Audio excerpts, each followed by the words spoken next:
we decided at 5 Clubs to launch America's Guest, we wanted to take you to places that are very special. Some you may have heard a lot about, some maybe you've never even heard of. But one thing is for certain, they're memorable. Well, where we are, we're in golf's holy land. That's right, northwest Nebraska, because the Sandhills region, it's extraordinary. It's really a geologic wonder. And what's right here on the Snake River Canyon? It's CapRock Ranch, designed by Gil Hanse. Gil's gonna be with me, and he's gonna tell you the story. Plus, we're also gonna give you the history of what this region is, not to mention the club they call a next door neighbor, 65 miles down the road, Sandhills Golf Club, which changed the industry of golf design forever. Welcome to America's Guest.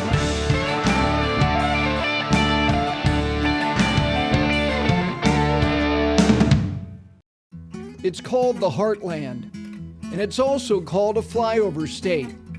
But to really see northwest Nebraska, and specifically the Sandhills region, you must embrace the journey.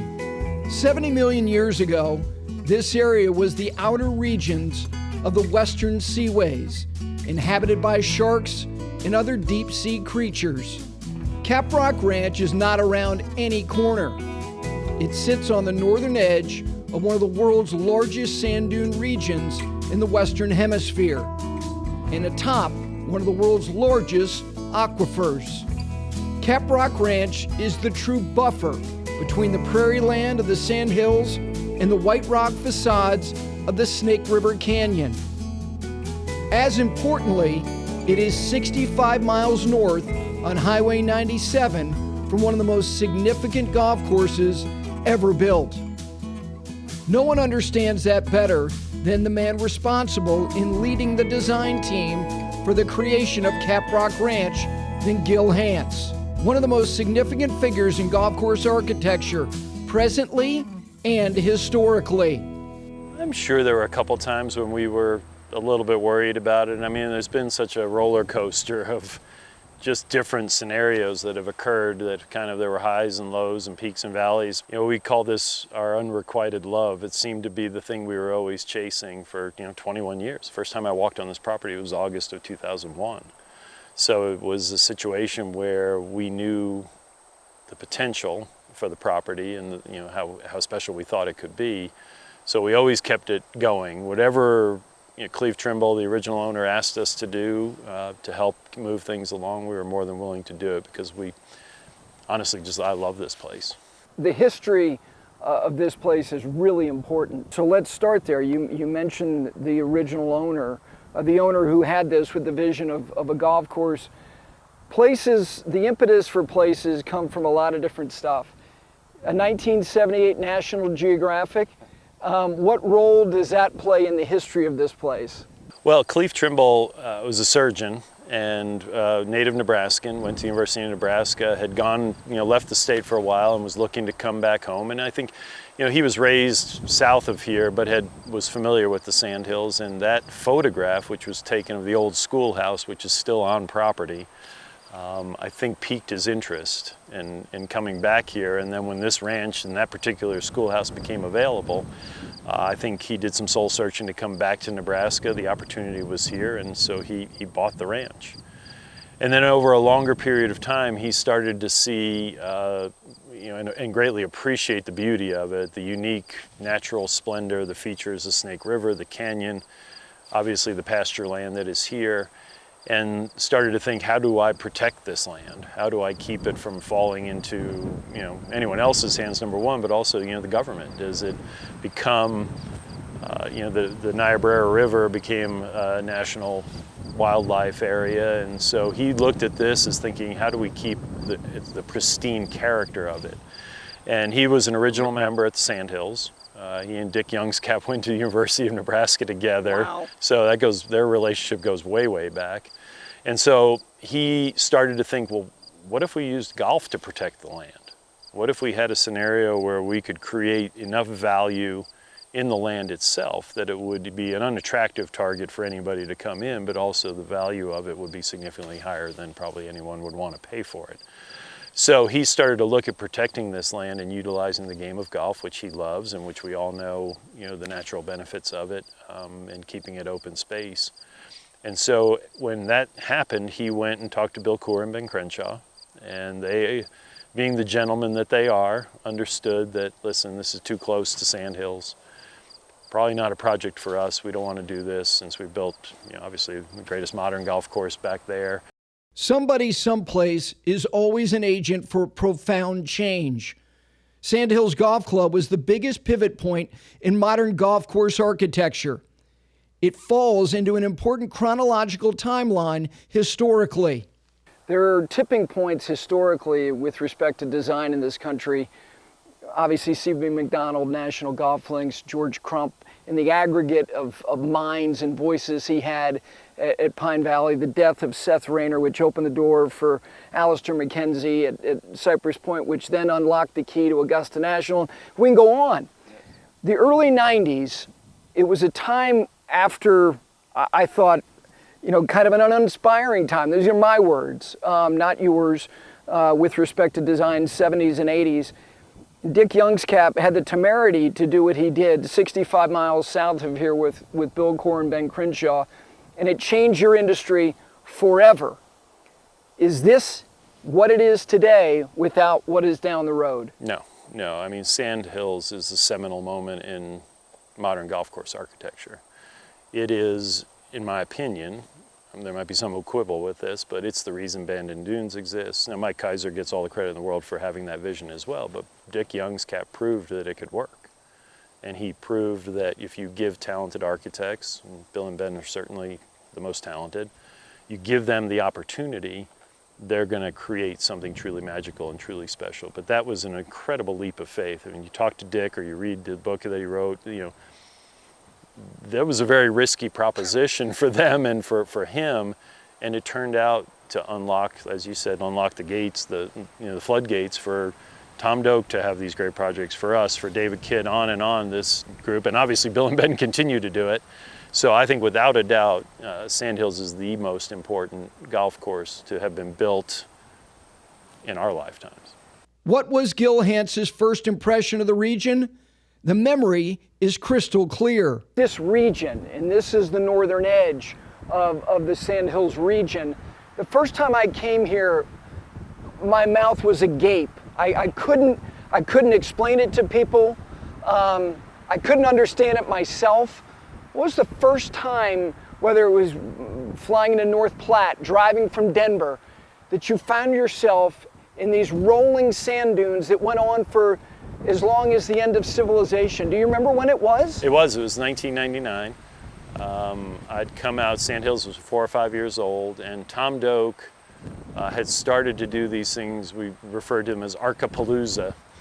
And because Lollapalooza was kind of all the rage, and it just started out, and it was sort of, how do we get this alternative group of golf architects who at the time weren't members of the American Society of Golf Course Architects, who, to come and have a free exchange of ideas and talk and look and see things. And the first one was hosted at Sandhills. And so Bill was there. I'm not sure, I don't think Ben was there, but Bill was there. Tom, Rodney and I went, and just driving up from Denver, it was like, oh my God. I mean, like you said, everywhere you looked, you saw a golf course. And it was just so impressive. And then as you got closer and closer, you thought, I look at all this ground around here, and any one of these places could make for an incredible, how good must Sandhills be? Because we know how great the golf course is, but how good must that ground be if in theory all of this was bypassed in order to do that? I mean, I remember Rodney and I getting out of the car and pulling over the side of the road where the first time we saw a blowout in the Sandhills. And we were dumb, we didn't realize there were rattlesnakes out here, and we're like running through the grass like, oh my, can you believe this? Look, it's a natural bunker. And we were giddy. What does the place do to him? And this may sound, like I'm full of you-know-what, but still, every time when we get past Lake McConaughey, if we're driving from Denver and we get in, my heart just gets happy. Just the beauty of it, it's relaxing to me. It's really just one of the truly special places on earth. The original owner knew what not to do, which made the land that became CapRock Ranch particularly special. they're not conducive to it, and that is growing crops. So all of these miles and miles and miles, hundreds and hundreds of miles, square miles, have not been plowed. So they're all just as natural as can be. But what they are conducive for is growing grass, which makes this kind of a miracle. Really, isn't it? Yes, and it's also good at growing beef because Right. there's a lot of cattle out here, and so when you have this sort of virgin prairie grass and the acreage to let them roam. But one of the great things that Cleve did, which made CapRock special, is he stopped grazing it, because you can destroy the character of it if you overgraze it. There was a long period of time, I've been reading a lot about ranching, and I don't profess to be an expert in any way, shape, or form, but there are some pastures here that were ruined because they were overgrazed. Now they rotate, they move the cows around in the different places, and as a result, the integrity of the soil and the integrity of the grass is still there. But Cleve recognized that way before most people did. So the integrity and the beauty and the pristine nature of the prairie here was allowed to thrive for a long period of time, whereas some other places that have had cattle on them, and trust me, cattle industry supports the economy of this, so we're not trying to say that there's anything wrong with that. It's just that we're very fortunate that on this site we had the ability to have great soils and have great grasses and the natives around us. Hanse knew he was being bestowed something quite special, which made him think of some of the best routing in the history of golf design. It was clear to me right away that, you talk about the greatest routings in, you think about Ballybunion, you think about Cypress Point, you think about visiting different parts of a property, right? If we were to string 18 holes along the edge of this canyon, you'd get tired of it. But, at Cypress Point, you start off in the dunes, you go into the forest, you come out in the dunes, forest, then you get the ocean. You have this sort of pace and flow and different landscapes. You have the same thing, Ballybunion, as you go into the dunes, you come out to the coastline. This, in our minds, had that opportunity. We had the opportunity to build something that had the best of the sandhills, in that we had the chop and the roll and the feel of the prairie, but then we had this edge that we could put holes up against, and we could run them in any different direction, and we could have them be encountered in many different ways. And to our way of thinking, it just was so different than what the Sandhills is. And the Sandhills is just it's just this huge bowl with holes that, there's nothing prettier than, sitting on Ben's porch when you've got the light setting and the shadows, and you're just looking, you can see, I don't think you can see all 18 holes, but you can come close to seeing all of them. Here, we thought this is completely different. People always ask me, how does it compare to Sandhills? It's like, it doesn't. They're so different. They're in the same geographic area, but the landscapes are completely different.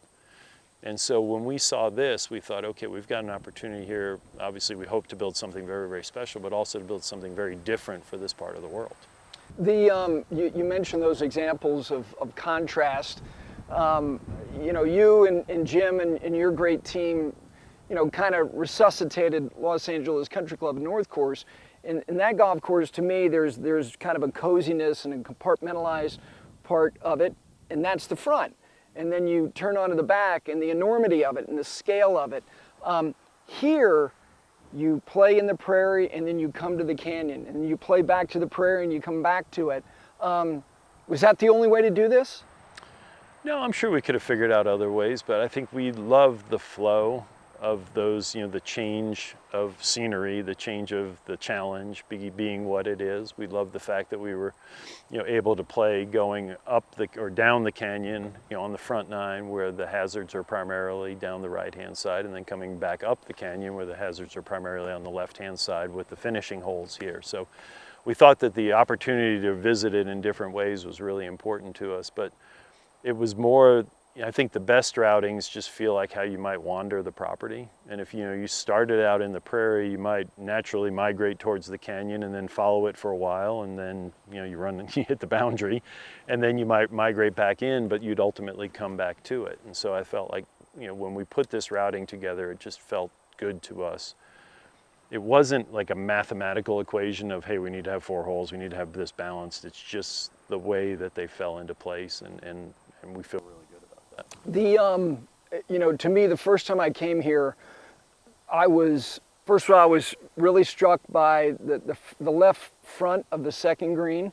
And then I got to the third tee and I went, holy smokes, like, wow, look at this. Holy cow.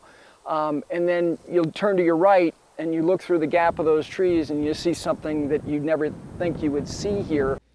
The construction of any course takes on its own cadence. And with CapRock Ranch, it broke into two very separate endeavors. There's some permitting issues. So we built 11 holes in 2019, got those grassed in time before the winter came. And your growing season here is short, so we had to finish by Labor Day. And then we came back in 20, which was COVID, and finished 7 holes. So we had, Seamus Maley, Brent Vest, Ben Hillard, Jim Wagner and I here for phase 1. And then phase 2 was Josh McFadden and I pretty much here. Constructing a course is hard labor, and care is taken with every inch of the ground. But Gil found the most valuable time was after the day was done. 7, what had we done? What hadn't we done? What were the positives of that? And bringing Josh in here was great because he didn't have anything to do with the first 11, so it was a fresh set of eyes on the property. And I remember when we were building this, both summers, you'll never take time in your life to just sit for 2 or 3 hours and look at the sky and watch, storms roll by. But we would finish work and we'd have dinner and we stayed in the ranch house here on property. And you just sit in that screened-in porch afterwards and just look, and time just slows down. But before you know it, it's 10:30 and you're like, wait. And this place, there's just so much to observe about it. The night sky, the view, the shadows, there's just so many components and elements to it. How much were the Hanses moved by the place? They've showed it with the ultimate commitment and what that might mean to the golf course over time. Us having a presence here, and Tracy and I have decided to build out here, is that I think we'll be able to tweak and push and pull and tug and refine for a long period of time, because there's no way to take in this property. And I think you had a very nice compliment today from Rodney Hine, who was as part of the team. He's come back here now for the first time in 20 years. He said, it's a lifetime course. And I said, what do you mean by that? He said, it's going to take a lifetime to figure it out when you play here, because there's so much going on. And every time you play it, it'll play differently. And you'll see different views and the light will be different. And so I think this property has that potential for us to just, over a lifetime, kind of twist and pull and turn the dial a little bit. And we're looking forward to that. Some holes take ample time for various reasons to construct. And the first, most dramatic experience is hole number 6. As Gil explains, it didn't require as much time as you might imagine to bring it to life. And then you get to 6, and the 6 just kind of knocks you over with just how spectacular it is. I look at holes like that and I think, God, those had to take a long time. But did it? No, I mean, that was part of the original routing from way back with Jeff and with Jim and Rodney.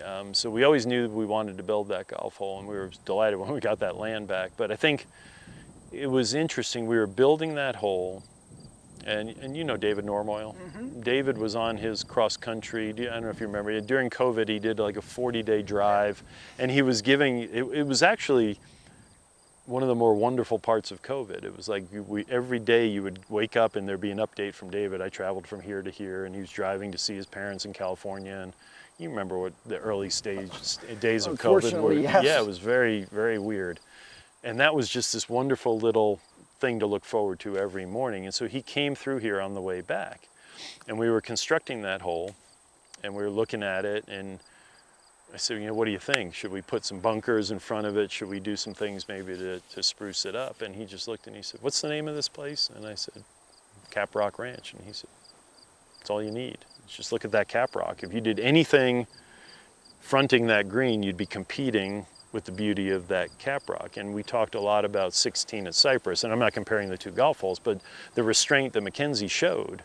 He didn't put bunkers all over the front of that green. It's very simple. They're just in the backdrop. It was really probably one of the more understated holes, because how can you compete with the majesty of that setting in the Pacific Ocean? And it became one of those things where we just looked at 6 and said, yeah, just in its simplest form, leave it as it is. Let's try and obviously make the green playable for the shot required, give a little bit more space up there, create some bunkers down the right to keep balls from going into the canyon. And I think the best result was just leaving it alone. Inspiration can come in many forms, and when the cavemen envisioned the holes in the prairie, they naturally thought about Big Brother just down the road. To the right and to the rear of the 9th green is a majestic, spectacular bunker that you would have to deliberately try to hit it in it, because but it is, in terms of its presence, not only on that hole, but on the entire golf course, it seems really significant to me. Walk us through the process of the utilization of something like that actually doesn't play into the way the hole is strategically going to be played. Yeah, that hole, we talked a lot. Most of the other 4 par 3s are on the canyon, or at least are in close proximity to it. And so thought we needed to get a hole out in the prairie, and we were very fortunate to go play Sandhills a bunch when we were here, and we looked at 4 green at Sandhills, and we started talking about, well, what if that was a par 3, how good, and then we had this setting, and so it provided some inspiration for us. It's not like a complete, exactly the same, but it was the thought process. And then we started to look at the setting and how we might just construct that type of golf hole. And then the backdrop was just grass, and we thought, well, what if we can help somehow to distinguish the scale by building this massive backdrop for this hole and expose the sand, and it will make that target field even smaller, because in its positioning, you're going to be captivated by all the sand, who, as you said, has nothing to do with the play of the golf hole, but will make that target feel smaller. So mentally, it changes the way that golf hole is played. And so we looked at that. Then we thought, okay, about the back tee on 10, having to play over it, and so it became part of, how do we make the hole better by utilizing what we have in the landscape? And then the bunker, the one that's even, in my mind, I think is even better, is the one behind 9 green, because it's 20 yards behind the green, but we raised the top edge of it, so when you're looking at 9, you're looking right over the green and you're seeing that, and you almost feel like there's a bunker right behind the green. And so many people, if they go over, go, oh, I thought it was going to be a bunker, and they're actually happy that they're not, and playing the hole. So a lot of the things we were able to do here, we focused on scale. We tried to make sure that we could utilize big scale. But then the other practical consideration is, in the winter, when the wind blows, it's primarily coming the opposite direction of what we've got today. It's coming out of the northwest. And that bunker, that blowout, is oriented in the southeastern face of that hill. So the winter wind is not going to blow the sand out of it. It's basically going to hit the backside of that dune and go up and over. If we had turned it and it was facing the other way, now you're going to get it scoured, and you have migration. Sand's going to move, it's going to blow, it's going to impact the green. So it just turned out that, from a practical sense, it was a good place to build a blowout. And from the standpoint of the hole, it added just to the quality of it. The true greats at presentation and construction of bunkers, from A.W. Tillinghast to Alistair McKenzie to George Thomas, they all had the touch and skill to make it look like it'd been there always. What was the approach for the Hansen-Wagner team to a place ripe to celebrate natural sandy landforms? Creating erosion, is that easy? It was interesting because one of the things that Jim really wanted to stress on this project, is a lot of times the cavemen or the shapers will get out there and we'll build stuff, and then we'll turn it over to a contractor to kind of do the finish work. And Jim said, that's not happening here. Every one of us is getting out of our machines, we're getting a shovel in our hands, we're going to work, and we're going to edge these things, and we're going to detail them, because he understood how beautiful the possibility was here. And the great thing about building here is you have the ability to correct any mistake almost immediately, because if the line didn't go right, you could always dig a little bit higher into the native grasses, because you're literally etching the bunker out of the face of a sand dune. And if you feel like you went too high, then you just go over and you scoop a chunk of grass and you basically put it right back where it was, and you start to work with that. So you have the ability to chunk from the native surrounds to change something, or you have the ability to go higher with your line if you want to. So you almost had a natural eraser out here if you'd made a mistake. And so I think that freed us up a little bit as to the creativity, and then the fact that, you know, each and every one of these, the attention was given by one of our team members, I think added to the character and the ability to try to create that erosion or that look. How does CapRock Ranch punctuate the memorability of the walk? Gil walks you through the final 4 holes. Which is down toward the canyon. Walk us through not only the process, but the presentation of the last 4 holes, starting with 15.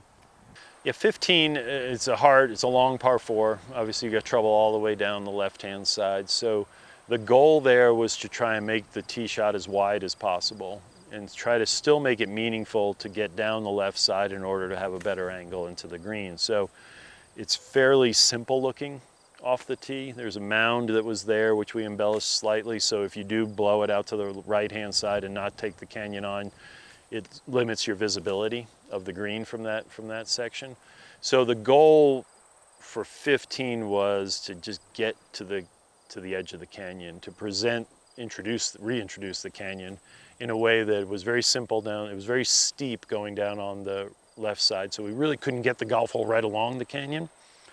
But when we got to the green, that was an area where we could actually stick it over and get it closer to the canyon edge. So when you get up to the green, it's got a lot of tilt to it. It's got some saving bunkers on the low side of it, but you start to walk, you move over to the left-hand side, and it's like, wow. You know, you look right down into the river, you look down into the canyon. It's got all of those things, and you kind of, right, I've arrived back at the canyon, and it's, you know, the hole with the left-hand side and just the canyon on one side. And then it also brings you back into the trees, because that's another distinguishing feature about CapRock that's very different from Sandhills or a lot of the other courses in this region is, you know, when you're around the canyon, you got a lot of trees, a lot of ponderosa pines in there, which adds different texture and different scale and different presentation and how that impacts the holes out here. So then on to 16. Yeah, so then when you finish up, I always tell people, I mean, honestly, it's a really good walk.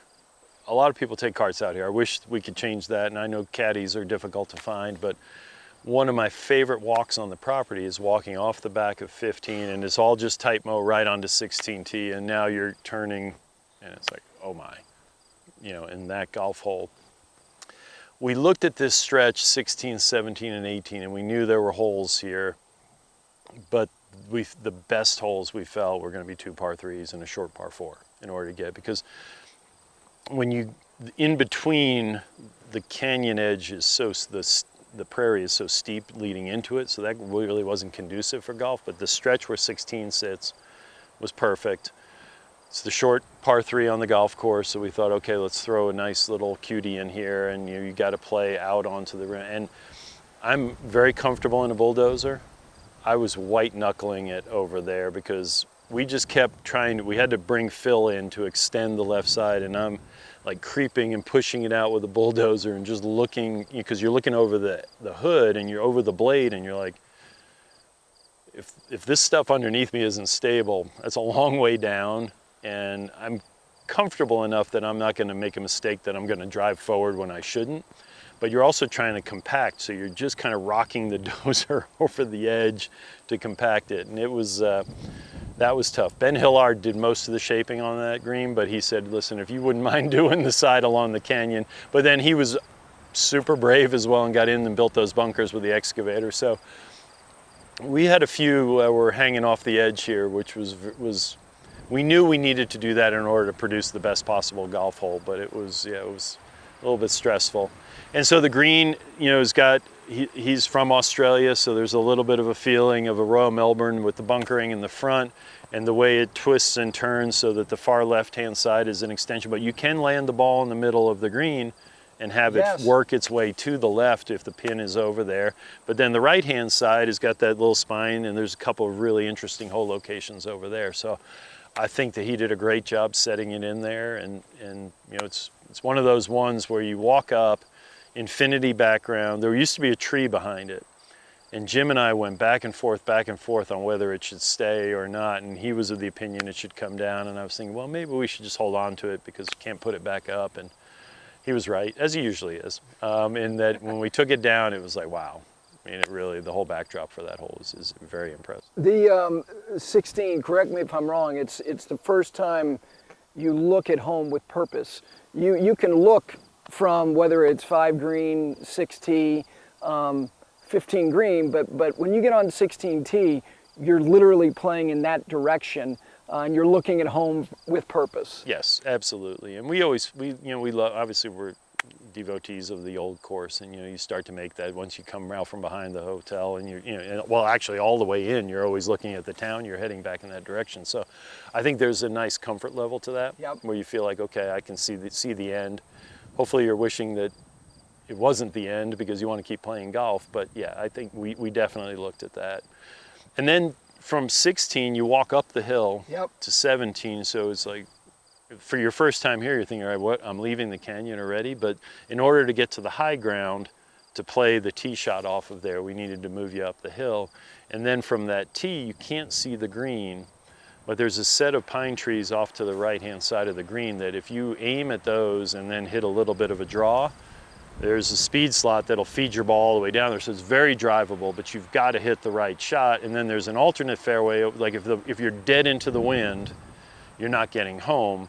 So there's an alternate fairway on the left-hand side that if the pin's far right, you might want to try and play over to that to get the better angle into it. So there's a lot going on out there. It's a hole that isn't completely visible. The first time you play it, you might go, oh, and when you get off the green, you might say, well, that's not anything like what I thought it was going to be, and that's okay. CapRock hits different in every way, and the climax to the experience is no different. That hill, and you see that green sitting below you, and you see 18 in the backdrop in the clubhouse. I don't want to toot our horn, but I think it's one of the prettiest views in golf. And truly. And then the home hole, certainly a little unorthodox to finish with a 3, but it's a meaty par 3. The decision to do that. So all of these routings that we talked about had that hole in them. Like this stretch along here, 16, 17, and 18 were pretty much part and parcel. They're 20 plus years old, even though they're only 3 years old. And the clubhouse was not in that location. Originally, the clubhouse was down where the Prairie Club was. So this was like hole 8 or 9 or 10. But we loved the hole so much. And then when John Shuley and his group came in, they were excited about having the clubhouse on the canyon. And so we had a lot of conversations about that, and we said, listen, that would be the natural spot based on where property, but we don't want to give up that hole. So would you be okay with 18 being a par 3? And they said, as long as it's a great par 3, yeah. And so we took them out there and walked and showed them, and they were convinced that we could build something pretty special there. So we felt good about that decision making, but it's not as if we set out to design a golf course with a par 3 18th hole. It just so happened the clubhouse moved. Closing holes in golf are generally not associated with par 3s. However, some of the great architects would employ that strategy on occasion, like Alistair McKenzie's 18th at Pasatiempo, Devereaux Emmett's closing hole at Garden City Golf Club, A.W. Tillinghass's finale at Brackenridge in San Antonio, and the final act at Donald Ross's Roaring Gap in the mountains of North Carolina. From a playability standpoint, yeah. you're never hitting the same club on those 2 holes. So it's one of those things we felt okay with it, with sitting it in there. Even though you're maybe playing the forward or closer tees, a lot of people still tee it up, right off the side of 17 green because it's just such a dramatic shot over the canyon. About 210 yards, big kicker slope, Redan-ish, but the green doesn't run away from you, but you can basically throw it out to the right-hand side, and with the right shot shape, it'll feed off of there and work its way down to the green, or you can take the direct route to it. And one of the things we love about that hole is the way the canyon kind of cuts in front of the green, and it cuts way inland. So even when you move up to the forward set of tees, which are up high on higher ground above, and to the right of 17, you still are carrying a portion of the canyon. Now the angle is slightly different. You can still use the kicker slope, but you still have that feeling of an exciting tee shot. It's not as if the only shot over the canyon comes from the 2 back tees. We feel like the other ones are dramatic as well. So sat in there very nicely. Seamus Maley was, said, listen, Seamus, you got to get out there on the edge and do those bunkers. I jumped in the bulldozer and kind of carved things out for him. We talked through the process. I went up shaping the green, but he was very actively involved there. So I think we had stressed Ben out a little bit on the edge, so we needed to put another guy in the seat. And so Seamus was willing and able and certainly very capable to do it. And so that's how that came together. For Gil and Tracy Hanse, CapRock Ranch is answering one of life's great and most important questions. Where do we want to be when we can make that choice? And Donald Ross, the interesting thing is his home is he walked out the back door to his job, and at the end of the day, the sun set in his study at the front of his home. This is going to be a life work for you, isn't it? I hope so. I hope John Shuley and the founders don't get tired of me, but I don't think that'll happen. But yeah, we're excited to have a presence here. You know, every course we build is special. I think maybe the fact that this one took a long time to get across the finish line, and it was always, the potential was always there. We always knew, and maybe this one is a little bit closer to my heart. And also, as I mentioned, you know, I just love this part of the world, and the fact that Tracy loves it as well is amazing. And so, yeah, I think I'm hopeful we're going to have a long presence here, and that presence will only make the golf course better and make the club better. The essential things are usually not complicated, and they are in abundance for Gil Hanse at CapRock Ranch. Valentine, just north of here, is less than 3,000 people. Most people who live here are from here. Why did you and your wife, Tracy, it's not just the golf course. You could live anywhere. Why do you want to live here? Not anywhere. Well, almost anywhere. We're very fortunate in that regard, but there's a quiet about being out here that I think is just, it replenishes your soul to a certain degree. It you know, we're on the go all the time. And if you are in a place where everybody around you is on the go all the time, and don't get me wrong, these people are hardworking, they're earnest people, but they also understand that there's a little bit more to life. And I think that the quiet, the beauty, the scale, everything about this place just tugs at our heartstrings. And so I think that that's why we've decided to come out here. There's just a beauty to it and a simplicity, and we feel like this will be a place where we can kind of slow down and get away from all the wonderful life that we have in our business and what we do and the travel and the time that we spend. This will be a really a quiet, restful place for us, and we're excited about that. You know, the amazing thing is that this part of the country, there's an absence of a lot of things, but there's a lot of stuff that we don't have enough of. And that is just what you said, quiet. You look up in the sky at night, you look around, you hear a voice from a half a mile away, and it's just one person speaking at a very modest tone, but you have a sign that says voices carry. Yeah. Because you know what, things out here, as big as they are, there's a whole lot of quiet. It's a good feeling. It's a great feeling, and you know, I had the good fortune of playing out here the last couple of days with a lot of very dear friends of ours, and the word that came up more often than not was awesome, and not in the terms of like, you know, the slang, oh, that's awesome sort of thing. It was like, no, this truly is awesome. The scale of it, the beauty of it. And I think we intuitively understood that, but to hear people when the first time they come out and appreciate this and see it, and to have those types of words come out and be heartfelt, that says a lot to us about why we've chosen to spend some time here, and you know, and why thankfully Cleve identified this as a great place for golf, and why thankfully John Shuley and his group came along and made it a reality. CapRock Ranch is not seeking attention, but word travels, almost like voices across the canyon. But big things are happening in the Cornhusker State.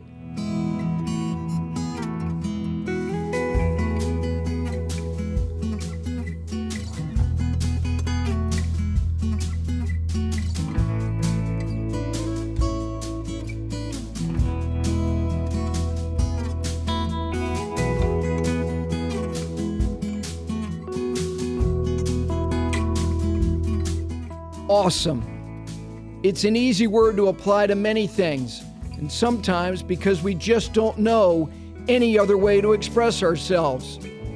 But in the case of CapRock Ranch, it's just appropriate. From the chop hills to the prairie to the persistence of the Snake River and the CapRock facade of the canyon, CapRock Ranch is just plain awesome. Most people appreciate the aesthetic, certainly Jim and I do, where you've got, you know, the maintained green grass and then this tawny brown, different hues and colors, and the contrast between those native surrounds and the topography, I think makes this just perfectly suited for great golf and perfectly suited for the wonderful aesthetic, you know, and we're delighted we've got the canyon to add to that aesthetic. I will tell you, driving north on 97, as the sun is going down, and literally, depending on where you are on this golf course, you may be an hour behind, because you may be the group behind and literally behind the net, but you may be an hour behind, right, because you literally are straddling central and mountain time. But I'm telling you, Gil, as I was driving up here last night on a glorious night, the sun had gone down, and the red and orange to my left, to the west, I thought for certain the ocean was just on the other side of that horizon. That's how it is out here. It is, and honestly, we've been driven through most of the sandhills, like from east to west and north to south, and I think the stretch between CapRock and Sandhills on 97 is the prettiest stretch ever. And when you get right around mile marker 100, you almost want to pull your car over because how vast the scale is and how choppy it gets and just how absolutely beautiful it is. But you're right, you know, when you go down to Sandhills, it's like, okay, you leave here 20 minutes before your tee time and you make it work. And honestly, if you and I had decided to have this get together on the other side of the river, I would have been an hour late or an hour early, because the mountain time zone is literally right there. So yeah, this river divides us, so if you go over there, it's earlier. Thanks for having us. Oh, thanks, Gary. It's always a pleasure and great to be with you. And thank you for recognizing how special this place is. It's I beyond greatly special. Appreciate that. It's extraordinary. Congratulations to you, your whole team. Coming here is fulfilling. Thanks. Thank you.